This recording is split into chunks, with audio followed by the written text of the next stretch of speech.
Police ಠಾಣೆಯಲ್ಲಿ ಒಂದು IPC 376 ಮತ್ತು ಪೋಕ್ಸೋ ಆ್ಯಕ್ಟ್ ಅಡಿಯಲ್ಲಿ ಒಂದು ಕೇಸ್ ದಾಖಲಾಗಿರುತ್ತದೆ. ಅದರಲ್ಲಿ ಕಂಪ್ಲೇಂಟ್ ಬಂದು ಕಂಪ್ಲೇಂಟ್ ಕೊಡ್ತಾರಂದರೆ ಅವರ ಮಗಳು 18 ವರ್ಷದ ಮಗಳು, ಅವಳಿಗೆ ಈಗಾಗಲೇ ಅವಳು ಅತ್ಯಾಚಾರ ಪ್ರಕರಣಕ್ಕೆ ಸಂತ್ರಸ್ತೆ ಆಗಿರುತ್ತಾಳೆ. ಅದರಲ್ಲಿ ಸಮನ್ಸ್ ನೀಡುವ ವಿಚಾರದಲ್ಲಿ ಕಡಬ ಪೊಲೀಸ್ ಠಾಣೆಯ ಒಬ್ಬರು CPC ಶಿವರಾಜ್ ಅನ್ನೋರು ಅವರ ಸಂಪರ್ಕದಲ್ಲಿ ಬರ್ತಾರೆ.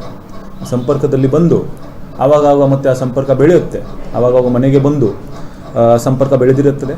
ಮತ್ತು ಅದೇ ವಿಚಾರದಲ್ಲಿ ಅವಳು ಆರೋಗ್ಯದಲ್ಲಿ ಒಮ್ಮೆ ಹೇರ್ಪೇರ್ ಆಗಿದ್ದಕ್ಕೆ ಅವಳಿಗೆ ಹಾಸ್ಪಿಟಲಲ್ಲಿ ಚಿಕಿತ್ಸೆ ಮಾಡಿದಾಗ ಅವಳು ಗರ್ಭಿಣಿ ಆಗಿದ್ದಾಳೆ ಅಂತ, 5.5 ತಿಂಗಳು ಗರ್ಭಿಣಿ ಆಗಿದೆ ಅಂತ ಗೊತ್ತಾಗಿದೆ ಅಂತ ಕಂಪ್ಲೇಂಟ್ ಕೊಟ್ಟಿರ್ತಾರೆ.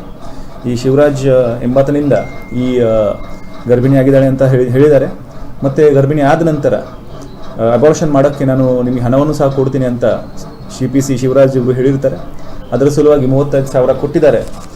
ಮತ್ತು 18ನೇ ತಾರೀಕಿನಿಂದ 18 ಸೆಪ್ಟೆಂಬರಿಂದ ತಾಯಿ ಮತ್ತು ಮಗಳು ಇಬ್ಬರು ಜನ ಮನೆಯಿಂದ ಹೋದವರು ವಾಪಸ್ ಬಂದಿಲ್ಲ. ಅವರಿಗೆ ಶಿವರಾಜ್ ಎಂಬಾತನು ಎಲ್ಲಿಯಾದರೂ ಕೂಡಿ ಹಾಕಿದ್ದಾನೆ, ಮತ್ತು ಎಲ್ಲಿದ್ದಾರೆ ಅಂತ ಗೊತ್ತಾಗಿಲ್ಲ. ಅವರು ಮನೆಗೆ ಬರಬೇಕು, ನಮ್ಮ ಮಗಳಿಗೆ ನ್ಯಾಯ ದೊರಕಿಸಬೇಕು ಅಂತ ಅವರು ಕಂಪ್ಲೇಂಟ್ ಕೊಟ್ಟಿರ್ತಾರೆ. ಆ ಕಂಪ್ಲೇಂಟ್ ಆಧಾರದ ಮೇಲೆ ಕಡಬ ಪೊಲೀಸ್ ಠಾಣೆಯಲ್ಲಿ ನಾವು ಪೋಕ್ಸೋ ಮತ್ತು ರೇಪ್ ಸೆಕ್ಷನ್ಸ್ ಅಡಿಯಲ್ಲಿ ಒಂದು ಕೇಸ್ ದಾಖಲು ಮಾಡಿದ್ದೀವಿ. ಈ ವಿಚಾರದಲ್ಲಿ ಈಗಾಗಲೇ ಆರೋಪಿ CPC ಶಿವರಾಜ್ ಅವನನ್ನು ಕಸ್ಟಡಿಯಲ್ಲಿ ತಗೊಂಡಲಾಗಿದೆ ಮತ್ತು ಮುಂದಿನ ತನಿಖೆ ನಡೆಸಲಾಗ್ತಾ ಇದೆ. ಇದರಲ್ಲಿ ನೊಂದ ಬಾಲಕಿ ಮತ್ತು ಅವಳ ತಾಯಿ ಇಬ್ಬರು ಜನ ಸಹ ಈಗ ನಮ್ಮ ಸ್ಟೇಷನಲ್ಲಿ ಬಂದಿದ್ದಾರೆ. ಅವರಿಗೆ ಸಹ ಮುಂದಿನ ತನಿಖೆಯಲ್ಲಿ ಏನು ಪ್ರೊಸೀಜರ್ ಆಗಬೇಕು, ಅದು ಮೆಡಿಕಲ್ ಮಾಡಿಸೋದು ಎಟ್ಸೆಟ್ರಾ, ಅದನ್ನು ನಾವೆಲ್ಲ ಮಾಡಿಸ್ತಾ ಇದ್ದೀವಿ, ನಡೆಸಬೇಕಾಗಿದೆ. ಈಗ FIR ಹಂತದಲ್ಲಿ ಪ್ರಕರಣ ಇದೆ. ಇದು initial investigation is going on. ಅದಾದ ನಂತರ ಏನೋ ಕ್ಲೇಮ್ ಅವರು ಮಾಡಿದ್ದಾರೆ, ಅದಕ್ಕೆ ತಕ್ಕಂತೆ ನಾವು ಮುಂದಿನ ತನಿಖೆ ಮಾಡ್ತೀವಿ.